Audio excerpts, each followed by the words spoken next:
powerful. There's none like you. You are the King of kings. You are the King of glory. You are the Rock of ages. You are the I am that I am. You are the Lily of the valley. We praise you. We give you praise. We adore you. We magnify you. Thank you, Father, for your blood that conquers Satan.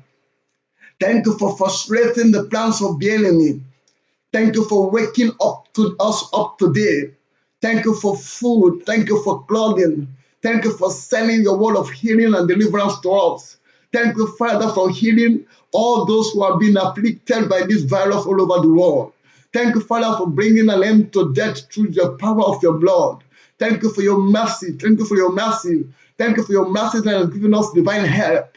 Thank you for your mercy that has given us divine favor. Your mercy that has preserved and protected us. By your mercy, we are not consumed. Thank you, Father. Thank you, Father. Thank you for bringing peace and joy in our cities again. Thank you for sending help to our leaders, wisdom, Father, to navigate these times. Thank you, Father, for your blood. Thank you, Father, for conquering for us. Thank you for frustrating the plans of the enemy. Father, we thank you. We are giving you thanks. We are giving you thanks. Thank you for souls that are coming to know the Lord this time. Thank you, Father, for families that are united. Thank you, Father, for all those who have lost loved ones that you are encouraging and making comforting them by the power of your Spirit. Oh, Father, we thank you. Thank you so much for all our frontline workers. Father, we thank you. Thank you for peace in our cities and nations again. Thank you for blessing us, Father, with goodness. Thank you for daily loss of benefit. Oh, we thank you, Father. We give you praise and glory. May your name alone be glorified.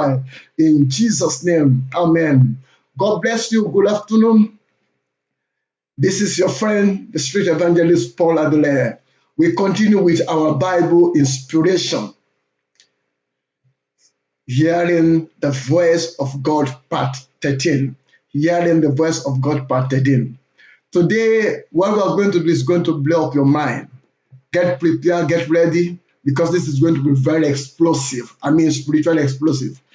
Information, knowledge that is coming to you today is going to be so impactful. So I want you to get ready. Don't invite your friends, your families, and please share this video because the truth needs to go out. Amen. But before we start, let's pray for the lost souls again. Psalm 107, verse 2. Let the redeemed of the Lord say so, whom he has redeemed from the hand of the enemy. You see, the redeemed have the power to say, the Lord has redeemed me from the power of the enemy. There is a God that has the power to redeem, to buy back. If you have been involved in mortgage transaction in the UK, you know what it means to redeem the mortgage. Okay? To redeem is to buy something back. So we have been redeemed from the hand of the enemy. So we can declare it. There are some people who are still in bondage, who are still held captive by the enemy. So, but we have the freedom because now we are free. Who the Son set free is free indeed. Could we pray for those people who are still yet to know Christ? Our friends who are Muslims, our friends who are into other religious beliefs, because the Bible says that Jesus is the way, is the truth, and the life. No one comes to the Father except through me. So if you really love your friend who is not a sincere Christian believer, you love your parents who are not believers, and now you have come to know Christ, you should use this time to fight for the salvation of their souls in love. Okay, so let's pray for them and say, Father, by your power of redemption, stretch forth your hands and snatch all the lost souls from the hand of the enemy. In the name of Jesus Christ, every of our lost loved ones, our friends that are yet to know Jesus Christ as Lord and Savior, our Muslim brothers and sisters, Father, stretch forth your hands and snatch them. Let their eyes of understanding be enlightened. As our Muslim friends and brothers fast this season, like Cornelius, let an angel of the Lord visit them. Let their eyes of understanding be enlightened. Like that angel that visited Cornelius, he directed him to Peter, who came and taught Cornelius and showed him the way. Lord, send men and women the way of our Muslim friends and brothers, that we show them the way to heaven, that we enlighten the darkness.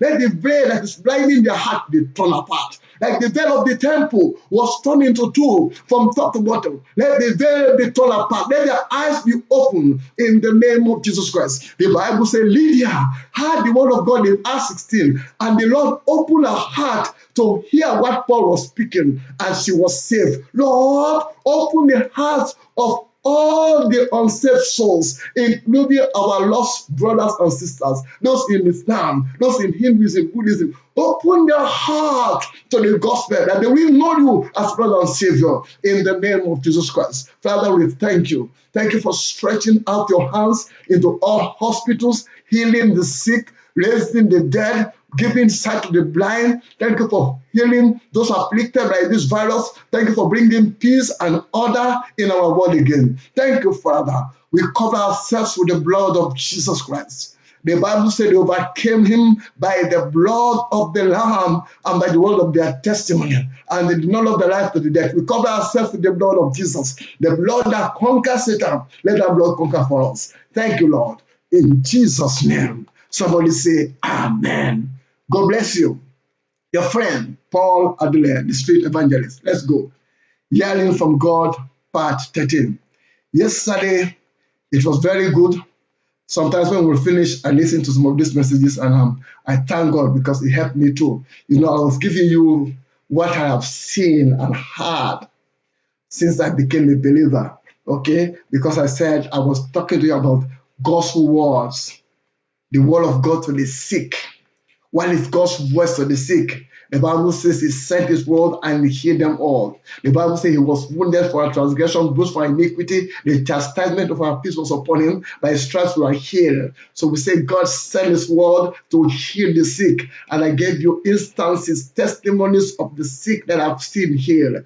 Now today, God wants me to deal with something this is very, very important. This is important to a lot of young people.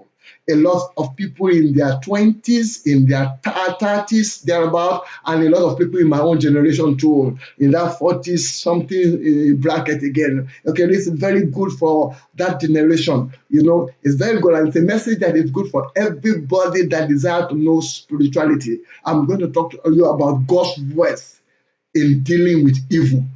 God's voice or God's word in dealing with evil. Some people call it spiritual warfare. But I'm just going to make it simple.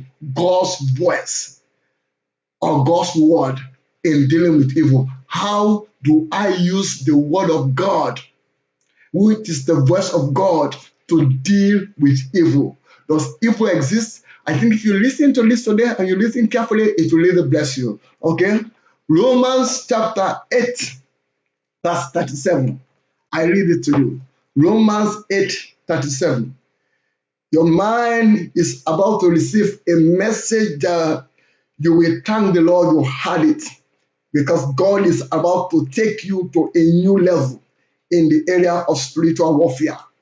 God is going to take you to a new level, a level that you will never forget. Romans chapter 8, verse 37. This is what the Bible says in the NKJV version. It says, let's see it. Yet, in all these, plural, things, we are more than conquerors. I will explain that brief Bible, because Bible study. In all these things, so whatever is the thing, you are more than a conqueror. Whatever is that thing that has been harassing you, oppressing you, trying to subdue you, the Bible says, you are more than conquerors. Yes, I mean you are more than a conqueror. He said, we are more than conquerors through him who loved us. Why? Because Jesus loves us. So I read it again. Romans 8:37. Yet, in all these things, we are more than conquerors through him who loves us. You know, the things ahead, before you can go to read the Romans 8, it will help you. But these things is deep. It means a lot. Whatever the troubles, the pains, whatever it is that comes our way, the Bible says we are more than conquerors. Now listen carefully, because this is going to blow your mind up. The Bible says, and I've just read to you, that we are more than conquerors. It is God's word to us. It is the voice of God to us. It is the truth to us. It's like Jesus Christ speaking to you face to face, like he spoke to Moses. It's like God talking to you face to face. It's accurate, it's correct. You are more than conqueror. That's what the Bible says. That's God's perfect will. That's God's word to you and I. Conqueror means somebody that has conquered, somebody that has won a battle. Okay? Now there is an author of a military book. This book, a lot of generals in the army, military people, they use it. The book is called Art of War. The author is Sun Tzu. It says, listen carefully, one may know how to conquer without being able to do it. I'll say it again. Sun Tzu, a Chinese author of the book Art of War. The Art of War. It says one may know how to conquer without being able to do it. He further said, if you know the enemy and know yourself, you need not fear the result of hundreds of battles. I say it again. If you know the enemy and know yourself, you need not fear the result of hundreds of battles. If you know yourself, but not the enemy, for every victory gained, you will also suffer a defeat. If you know neither the enemy nor yourself, you will succumb in every battle. This is Sun Tzu in the Art of War. I want you to listen carefully because he says something that are very fundamental in the Christian faith. I can know. Know means I have information. Okay? No, knowledge. I have information. So I can have information that I am a conqueror, but I will be unable to conquer. So a man may know scriptures, read scriptures, but unable to live as a conqueror. The Bible calls us a conqueror. The word of God gives me the knowledge or the information I need to operate as a conqueror. I will read it again. I will say it again. The word of God, the Bible, gives me all the information because knowledge means information, inquiry stuff, information. So the information of that pronouncement that God made in Romans 8:37, the word of God gives me that understanding, that knowledge, that information that I am indeed more than a conqueror. The word of God makes me to know I can live a life of a conqueror. That's what the word of God does for me. It gives me the information. It gives me the knowledge. It gives me the understanding. But now I need the ability. Do you understand? Because it said you'll be able to, he said, look at what he said. It says, one may know how to conquer without being able to do it. So I have all the information that I am a conqueror. I have the knowledge. Now I need something to give me the ability to operate as a conqueror. What's that? Faith. Faith. That's why I said this is about to blow up your mind. Faith. Okay? I can take the Bible, read the Bible, understand the Bible. If I don't have the faith to apply what I've read from the Bible, I'm not going to be able to do it. It's just going to be like a theoretical stuff. And that's what is common in the kingdom today. Faith gives me the power and the ability to conquer. I'm able to conquer through faith. Now, unless the word of God is applied with faith, we may not be able to conquer. Through faith in God's word, I'm able to conquer the enemy and frustrate his plans. I'll say it again. Through faith in God's word, Not only the information, reading it, having the information, but through faith in the word of God, I'm able to conquer the enemy and frustrate his plan. Because as I'm reading the word of God, I'm listening to the sermons, the messages. The Bible says, my faith is building up. Faith comes by hearing the word of God. Faith in the word of God that I'm reading, I'm hearing, empowers me to conquer the devil. We should know the Bible, understand it, and be able to put our faith in action in applying the scriptures. I'll say it again. We should know the Bible, read it, understand it, and be able to put our faith in action in applying the scriptures. I will give you one about what I'm saying here. Ephesians chapter 6, because we are ending somewhere. By the time we finish with this, you'll be amazed. Excuse me. Ephesians chapter 6, verse 10. It says, finally, my brethren, be strong in the Lord and the power of his might. Put on the whole armor of God, that you may be able to stand against the wiles of the devil. For we do not wrestle against flesh and blood, but against principalities, against powers, against rulers of the darkness of this age, against spiritual of wickedness in heavenly places. Therefore, take the whole armor of God, that you may be able to stand, to withstand in the evil day. In the evil day. There is an evil day. Jesus went through it. He calls it an hour of evil, the hour of the power of darkness. And having all done all to stand. Now I will go to, because of time, I will go, okay, I can read that. It says, stand therefore, having guarded your waist with truth, having put on the breastplate of righteousness, and having shod your feet with the preparation of the gospel of peace. Above all, this is now key, above all, see, above all, taking the shield of faith, with which you will be able to quench all the fiery darts, the wiles of the wicked one. So it is faith that gives you the ability. Reading the Bible gives you the knowledge. Hearing the voice gives you the understanding. But faith gives you the ability to practicalize, if God will allow me, to put into practice, to appropriate, to apply what the Bible is saying to me in dealing with the enemy.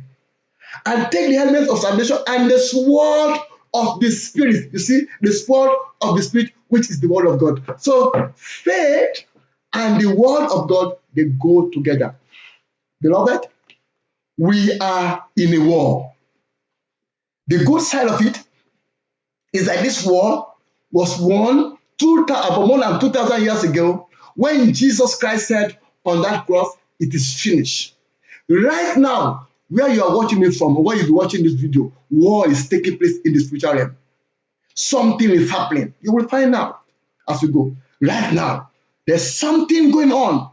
We are in a war. That's why we are called soldiers of Christ. That's why Jesus is called the captain of our salvation. Christianity is not a feel-good religion. It's not a feel-good religion. It's a faith of warfare. A faith that keeps you on your toes. This issue of people just motivating us and stirring us up and make us feel good without preparing us for the onslaught of the enemy has rendered Christianity somehow ineffective to the eyes of the world. We need to change that. Because after this lockdown, we are going through all this stuff. The world is not going to be the same anymore. These are the end times. And you know what the prophecies say? The Bible says, in the end times, the Bible says, perilous times will come. These are times that are going to be wicked. So I want to prepare you for the times ahead, so that when you are out of this lockdown, you are prepared spiritually. This is not the time for you to be inspired like a baby. They just motivate you and inspire you. No, this is time for you to understand that we are in a war as a Christian. The moment you give your life to Christ, you have made one big, big leap from darkness to light. The enemy hates it. I can tell you, coming from a Muslim background. Some people cannot stand it. Some people who cross over from Islam to Christianity, the war is so much that they go back. They go back. So I want us to tell you 15 years why some of us have been able to stand our ground. Some people go back. I've met some people who give their life to Christ. They started walking, and after a while, they just go back. You ask them, say, I can't handle it. I have seen when I gave my life to Christ, this tall man, huge man, will come and be beating me in the dream. Beating me in the dream when I became a Christian. It's me, I'm telling you, it happens to me. When I became a Christian, this guy will come far tall and will beat him in the dream. It will beat me to the extent that in the physical, tears will come out of my eyes. I've come to Christ, is it not? The Bible says if a man become a Christian, is free. You don't bondage anymore. Is it not? But I need to do my own part. I can't just fold my hands like they teach some of us, like you become a Christian, everything is done, you just fold your hands. No. That was what all I am doing now. These are the things that fire me up. This guy will come be beating me in the dream. So I started seeking knowledge. One day, he came and they told me in the dream that he's just big for nothing. Kick him. You see him will fall. So with a little energy, I just kick him. And he fell down and died in the dream. From that moment, nobody beat me in the dream anymore. There are some of you are Christians. You go to church and people are still coming to beat you in the dream and you see back the marks on your skin. Let's go. Then we don't jump. Take the word of God, mix it with faith in our hearts, apply it to any situation, and you will conquer. I say it again. Take the word of God, mix with faith in our heart, apply it to any situation, and you will conquer. I want to now specifically break this down. Dealing with evil. How do we do it? Using the word of God. What's God's voice in the area with dealing with evil? What's God's voice to the oppressed? What's God's voice to those that are in bondage? Colossians chapter 1 verse 13. Colossians chapter 1 verse 13. It says, He has delivered us from the power of darkness and translated us into the kingdom of His dear Son. Colossians 1. I will also read it from the Bible. I will know so that you see. He has delivered us from the power of darkness and convey us into the kingdom of the Son of His love. Let's see John chapter 8. John 8, I'll read the scriptures and I'll begin to explain carefully. John 8, 32. Wow, Holy Spirit, thank you. And you shall know the truth, and the truth shall make you free. 36. Therefore, if the Son makes you free, you shall be free indeed. Isaiah 49, 26. Isaiah 49, 26. If you can write the scriptures down, it will help you. Isaiah 49, 26. Because these are powerful scriptures. Isaiah 49, 26. Isaiah 49, 24, 26. Shall the prey be taken from the mighty, or the captives of the righteous be delivered? But thus says the Lord, even the captive of the mighty shall be taken away, and the prey of the terrible be delivered. For I will contend with him who contests with you, and I will save your children. I will feed those who oppress you with their own flesh, and they shall be drunk with their own blood as with sweet wine. All flesh shall know that I, the Lord, am your Savior and your Redeemer, the mighty one of Jacob. You can read Isaiah 54, 17. Isaiah 54, 17. No weapon formed against me shall prosper, and every tongue that rises against me in judgment, I shall condemn. You shall condemn. I shall condemn. Revelation 12, 11. Revelation 12, 11. And they overcame him by the blood of the Lamb and by the word of their testimony, and did not love their life life to the dead. Revelation 12:11. And 2 Timothy 4:18. 2 Timothy 4:18. And the Lord will deliver me from every evil work and preserve me unto his heavenly kingdom. To him be glory forever and ever. You can add Job 5:12. Job 5:12. He frustrated the devices of the crafty so that their hands cannot perform their enterprise. So these are just some scriptures that is the word of God, is the voice of God in dealing with evil, in setting the oppressed free, in enforcing our freedom, using the word and faith. Now, is evil real? Is evil real? Because some people say there was an issue of someone. This person had a dream. This person was someone in a place in the dream, a strange place, a strange man. And the person didn't know that in the spirit realm, this person has already been killed. The person went for what we call a minor surgery. No, not a major, not just a surgery that people go for and come out. After the surgery, this person didn't know that the person was having internal bleeding. We were at home praying for this person, and we had a voice. We either choose that person that went for the surgery or one of the children. I was saying we don't choose anyone.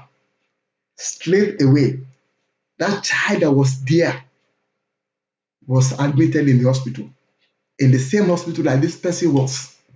When the person, God saved this person's life, and this person came out of that near-death experience, the person narrated the dream. How many people have been killed in the dream? You will find out. Let's go. Evil is real. Don't let anybody talk this thing out of your head. Evil is real. If the devil succeeds in making you to believe that evil does not exist, if you are just live your life good, everything will be good, he has deceived you. Evil is real. And evil is everywhere in the world. Everywhere. We met a lady in London, not out Africa, in London. She said in their family, nobody gets to a certain age.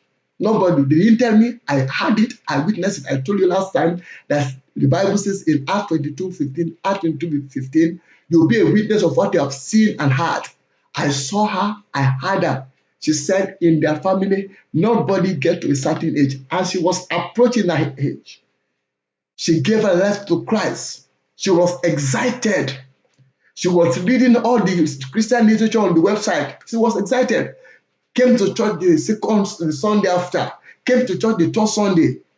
And after, I think, 4 Sundays, we didn't see this young woman again. We call her. You said in your family something happens. The people die before their time. They die at this age, and you are approaching this age. And God is going to help you. Why can't you stay with Jesus? And this lady became rebellious, doing as if we are a burden. So we left her. We have even forgotten about her. Last time she called in the morning, crying. She has been attacked. Painfully, she didn't survive. Young lady, she was approaching the age. There are people who get to a certain age and they are cut down. You know, and you say, oh, it was her time to die. No, I'm going to read the Bible verse. No. Ezekiel 13:18-21. Because some of us, what the sacrifice involved in being this type of messages, some people don't want to pay those sacrifices anyway. They just want to make you feel God. But these are truths. These are their realities. Their realities. Ezekiel chapter 13. Ezekiel chapter 13. I'm reading 18-21. I'm reading NIV.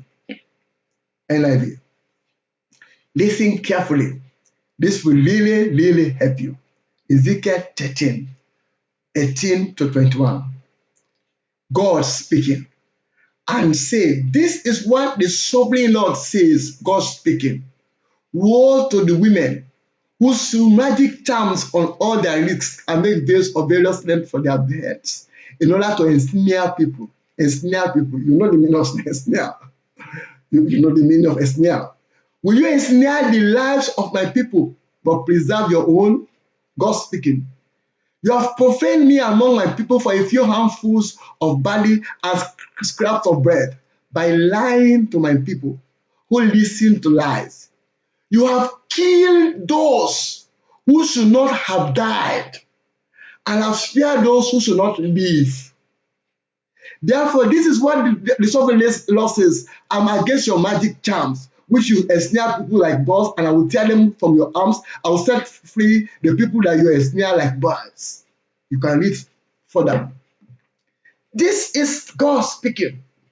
Do you know that some people who, when it's time, they can do some mystical, magical something to transfer the spirit of death, to prolong their age, occultic means?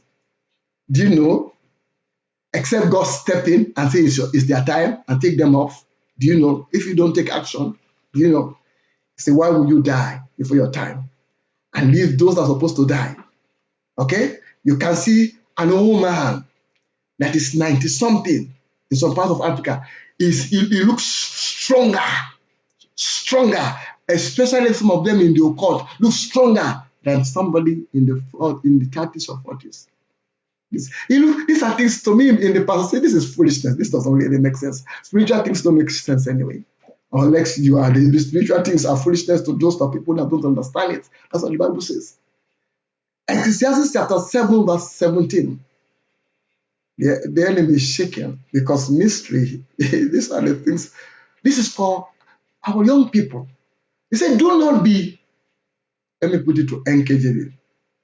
Do not be overly wicked, nor be foolish. Not be what? Not be foolish. Why should you die before your time? It's in the Bible.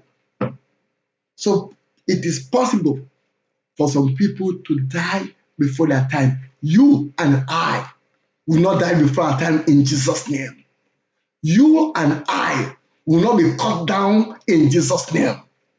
Genesis 37, 19 to 20. Genesis 37, 19 to 20. I'm giving you an example, Bible example, if I give you what I've seen and heard. Genesis 37, 19 to 20.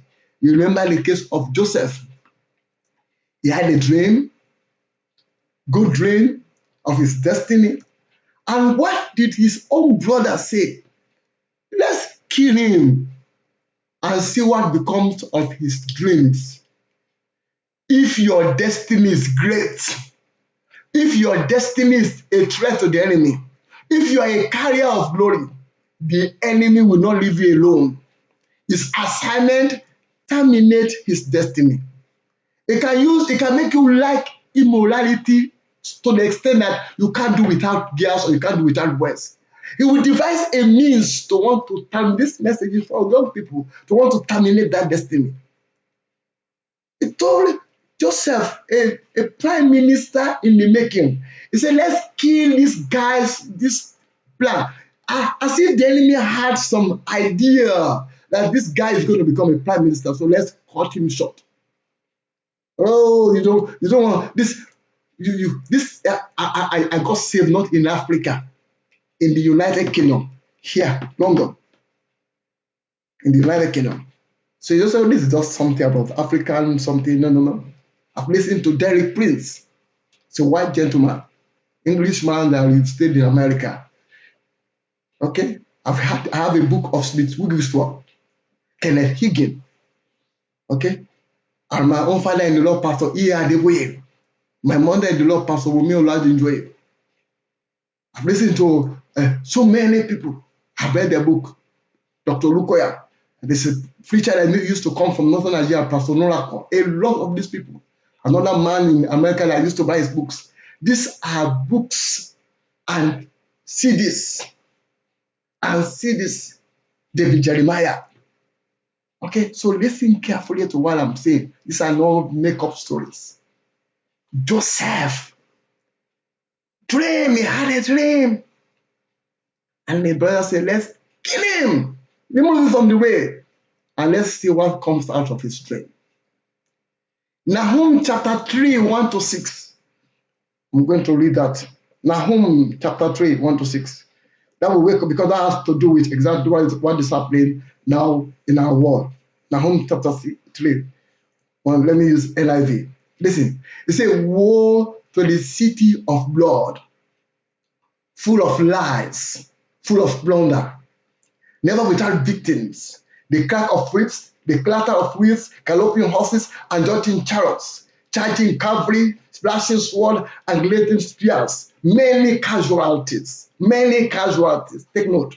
Piles of dead. Take note. Piles of dead. Bodies without number. Have you not been seeing it over the last couple of weeks? Bodies without number. People stumbling over the corpses. Why? He gave the answer in verse 4. All because of the wanton lust of a prostitute, Alori, the mistress of sorceries, who enslaved nations, I say it again, who enslaved nations by her prostitution, and peoples by her witchcraft, I'm against you, declares the Lord Almighty. I will lift up your skirt over your face, and I will show the nations your nakedness, and the kingdoms your shame. Go and read it yourself. Nahum 3:1-6. It says Old Testament. Galatians chapter 3:1. Galatians 3:1. That one too is another testament. Because we are sophisticated, you know. We don't, the enemy blindfold our mind, don't want us to understand the truth that we save our destinies. Listen, say, you foolish Galatians, who has bewitched you? Before your very eyes, Jesus Christ was clearly portrayed as crucified. They were believers. They were bewitched. Where there is witchcraft, there is death, there is confusion, there is struggle, and what we are seeing now. Genesis 47 verse 9 is Jacob was speaking to Pharaoh. He said his days have been full of evil. You saw what Laban did to him. Mark 5:1-20. We saw a story of a man who was born to be an evangelist, who was born to preach the gospel, was held bound by legions of demons. Legions. If you say legion in those days, perhaps about 6,000 demons in a man. A man that was born to be an evangelist. In Luke 8:1-3, we saw the case of Mary Magdalene with a great purpose. The Bible says Jesus cast out, is it 7 demons? Let me read that to you so that I get the number right. I don't say what is not right. Luke 8:1-3. It says, after this, Jesus traveled about from one town and village to another, proclaiming the good news of the kingdom of God. The 12 were with him, and also some women who have been cured of evil spirits and diseases. Mary called Magdalene, from whom 7 demons have come out. 7 demons. So if your destiny is glorious, take note of this. If your destiny is great, the enemy is not going to leave you alone. You are in a war. Prepare for the war. The good aspect of it is that you are not fighting this war yourself. The word of God is already, I've already settled it. Jesus has already won the battle for you. So what do? Take faith, mix with the word, and you see that every evil attack will be quenched. Every evil attack will be quenched. Take faith, your faith. Let your faith rise as I'm speaking to you. Anytime you see something that is apparently as evil, tell the enemy it is written. And take what is written from the Bible and give it to the enemy, and make sure that you have the faith that what you have said is going to come to pass. Because the Bible says if you doubt, you're like a man that is tossed up and down, you don't even know what you want. You have a divided mind. I give you my testimony. Tomorrow, God willing, if Christ tarries, I will give you more of this because I want to finish this. There was a time in my life, I like talking practical Christianity. So you say, oh, it's okay about other people. I'll start with me. To tell you that evil exists and that deliverance comes through the word. Deliverance comes through a prophet. Some of you that insult pastors, some of you insult your deliverers.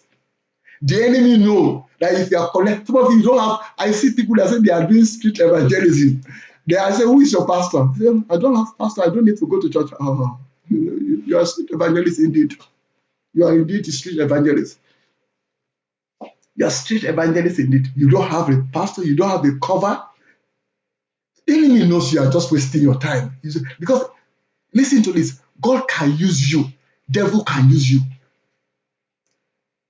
Sarah said, "Do you have a church?"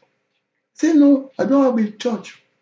Don't get all these pastors. It's all about tithe. It's all about offering." I asked yesterday, I said, "How much do you have?" That the pastor won. The pastor that had PhD, like I didn't know, I said, "I will leave PhD because of tithe and offering." After this message, if you're a street evangelist and you don't belong to a local assembly, go and check the Bible.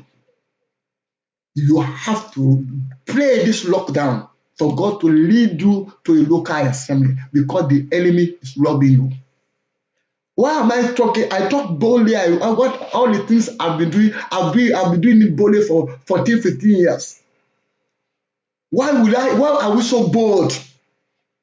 We belong to a local assembly. I started from a local assembly. I have people over me. I have people who are over me. When you go on the street and you are a mad pastor and you don't have any covering, the enemy knows the authority, so he's not concerned about you. We can't do it. Okay, so look for a good Bible believing church and go there. So let me give you my own testimony before I speak of the next ones tomorrow, God willing. There was a time, actually just one of them. I've talked about the snake dream, the women coming to sleep with me. That one you've heard a lot. I give you this one. I've not said this one publicly before. We started ministry as a pastor. I started ministry in 2008, full-time ministry, I think in February, March of 2008, thereabout. And I started being a pastor 2009, February. We went to a place to start the church in a nightclub. We found out something in that nightclub. A lot of cobweb. They have a lot of cobweb. And they don't clean it. It's just there. So one day we decided that this cobweb is too much. We clean all those cobwebs from that nightclub. So we came back.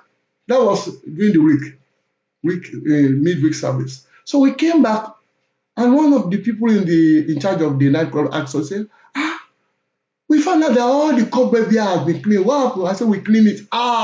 She shouted. So what? He said, "We have something. It's doing something for us. It's doing something for you, cobweb." Hey, if you know, you know. CNN says you are what you know. We don't know. Cobweb is doing something for you. From that moment, coupled with some other spiritual attack I was facing, since I came from a Muslim background and the enemy don't want me to stay, I will be walking about and I will just be entering cobweb. I'll be empty cobweb. I'll be empty cobweb. Anywhere I'm doing prayer work, I will just end, my face will just enter cobweb. I will pass in a place that people have passed, and my face will enter cobweb. I will get out of my house, go out. The minute I go out like this, cobweb. To the extent that in some places, I'll be amazed. What cobweb? I prayed. I was fasting, praying, continue what I'm doing. Then, one day, two things happened. I kept praying, keep fast, I didn't give up. So I was in a festival of life. Festival of life. That's why when they do all these programs, you better go to where people are anointed to set you free.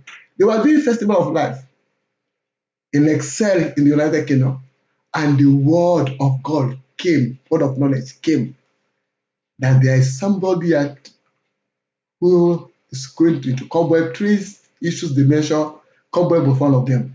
And that day I've had the cobweb experience and I was fighting and saying, this nonsense must end. And my wife sent a note to me. Remember, I'm a pastor. So sometimes you pastors, you are going through some things, they call you, are doing here, I'm a pastor. So my wife sent a note to me. She said, "You see what you have been discussing about God has resolved it. Better go out. I went out. And our general pastor said, we prayed. And the thing calmed down. Then God sent my mother, Pastor Wumi Oladunjoye. She is in London. She's not in London. We are doing a conference. And she said something that somebody was having this issue of cobweb. And he said a council came and said, instead of you to pray for the cobweb to be removed, kill the spider. Kill the spider, deliverance has come. I started praying. I hereby decree. I'm a believer, so this is now decree. Why am I decreeing? So that you understand spiritual things. Job 22 verse 8. Job 22:28. Job chapter 22 verse 28.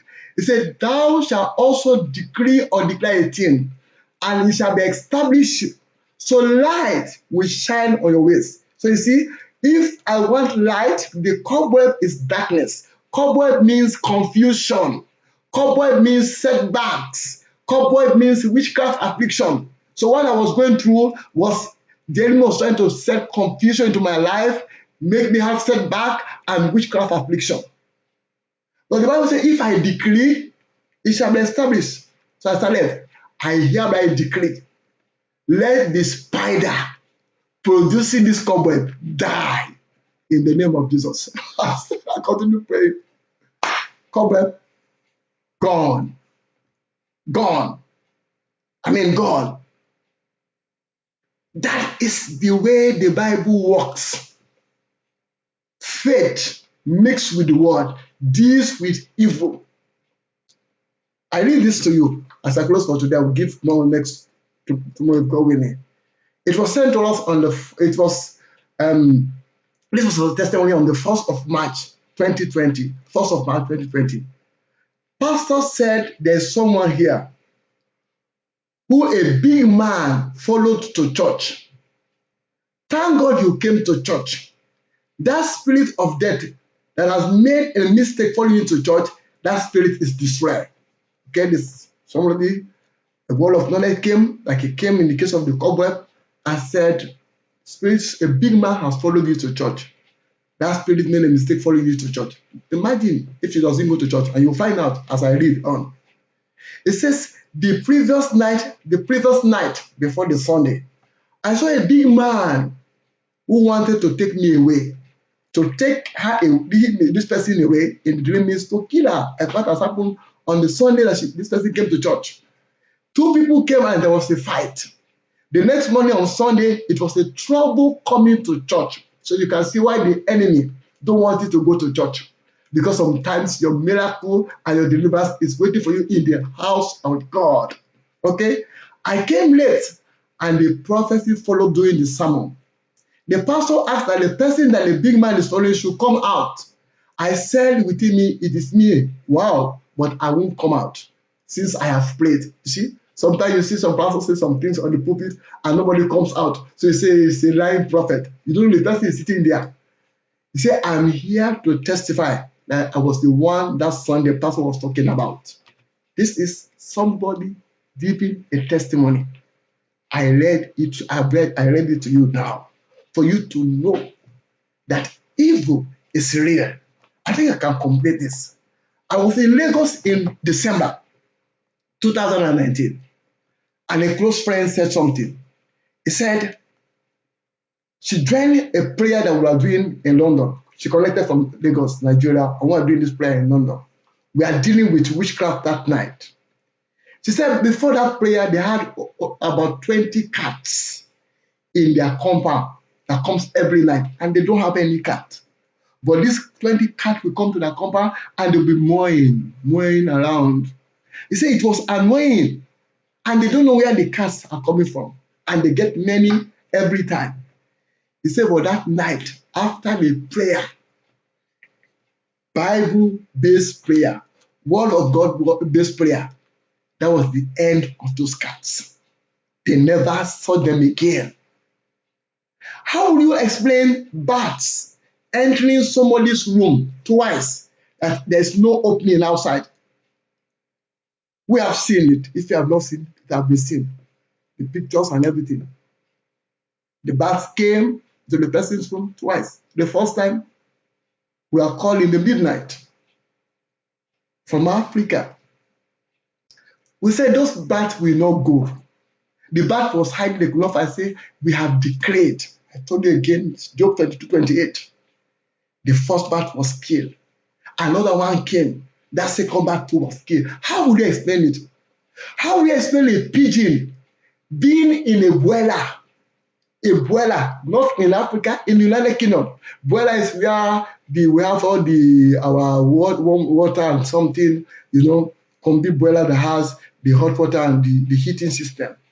There's no hole, nothing. When you see the boiler, there's no hole, nothing. But a pigeon was there. And you know what? The pigeon, when they opened the boiler, the pigeon was alive. How would you explain this? How would you explain it? A lady sent us this testimony on the 11th of April 2020. 11th of April 2020. She says thus. She said, thank you for your prayers. Last night, I'm being delivered from the spirits of witchcraft. I saw a bull with horns looking at me. Then I kept staring at it and it went away from the house. This is somebody I've been going through a lot of challenges, marital issues. A brother, the very first time she sent some of these things, we ask people to write them, so that people will believe, because I was a skeptic too, like you. The brother said, the very first day he came to the church, very first day, he said, we laid hands on him and prayed. He said he didn't know that was the day he was supposed to die. The brother said it. He said he had a dream. He saw a woman sitting far on a throne, and people were standing to the right and to the left. He said, and he was in the midst, and he commanded those people that they should kill him. He's seeing it in the dream. He said, but they were looking for him. It was in their midst. They could not find him. He said they would go and report to the man that they did not find him. He said they were still looking for him. But he was in their midst, standing in their midst. They looked, they could not find him. This woman happens to be his stepmother. He said, so we woke up in the morning and said, what type of dream is this? Within hours, they called him. The son of the stepmother suddenly died. Can you explain it? The son of the stepmother suddenly died. SMD. Can you explain it? That guy never left the church. He's never left the church. Can you explain it? You will think these things are just, you're just trying to, or they are trying to take your offering or your tithe. Beloved, there are people who have money. They don't talk about tithe, they don't talk about offering, because they have seen what God can do. God is powerful to deal with evil. Evil is real. Don't be foolish to allow the enemy to waste you. Pick up your Bible today. Pick up your Bible today. Apply some faith and begin to deal with the issue. Oh, thank you, Holy Spirit. And somebody that is going to come in corner with this video, or you are online now, I don't know. But what I've had in my spirit, you have been suffering from bedwetting problems. That bedwetting problem come to an end now in Jesus' name. So pick your Bible and you see how God will work in your life wonderfully. The Lord bless you. The Lord keep you. This is your friend, Paul Adeleye, the speech evangelist. I cover you with the blood of Jesus. I cover myself with the blood of Jesus Christ. I come against every retaliating spirit. I bind every works of the enemy, and I declare that Jesus Christ is Lord over us. In Jesus' name. For you that have not given your life to Christ, I'm speaking from experience of my life. If I have not come to Christ, I don't know what will have happened, because I was in bondage. I was in bondage, but I was wearing suit. I was wearing white shirt, put tie, nice suit, nice shoe. But Jesus came into my life, and all the bonds of women coming to sleep with me in the dream that I have no control over, all the wicked bonds of the enemy were destroyed. Will you say after me, Lord Jesus, I confess you as my Lord and Savior? Come into my life. When you do this, look for a Bible-believing church. Otherwise, go to our website, connect with us, and the Lord will pick it up there for you. God bless you. God keep you. God keep all of us.